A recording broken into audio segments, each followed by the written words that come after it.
Question 31 from the 2016 HSC exam. We have a puzzle which uses a 4x4 grid, and it's storing its data with a two-dimensional array of cell, row, comma, column. So for example, we see cell 2, so row, and then 4, column, so we have the number 3.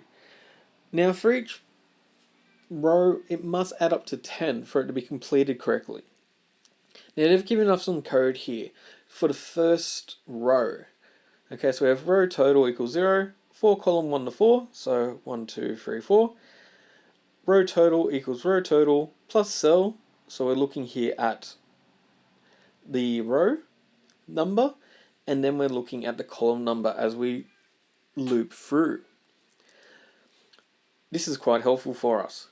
Now we need to write an algorithm that checks if the puzzle has been completed correctly and displays an appropriate message.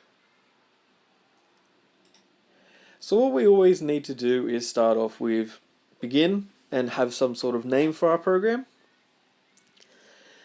Now I want to set a count first, and the reason for setting that count is obviously we need to count through some sort of rows or columns later on, and it's good to have that for us there. Now I'm setting up a for loop, so we're actually going to have two loops going together, and I'll explain the reason for that in a moment. So we got for row 1 to 4. Now we're going to use this code that they've given us here for row total equals 0. So I'm going to input that in there. So we've got row total equals 0. Now we're checking the columns.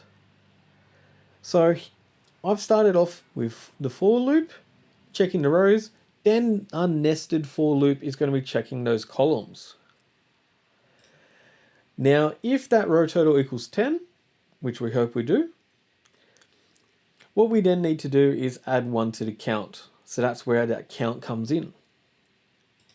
If it's not correct, I'm going to put a message saying not correct, but also saying what row number it is not correct.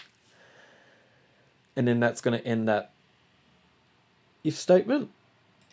And then we're going to go on to the next row if it is correct. So if it is correct, we'll keep on going around. Now, if they're all good, so meaning that we have a count of 4, then I'll display a message that says puzzle is correct, and then we have our end if.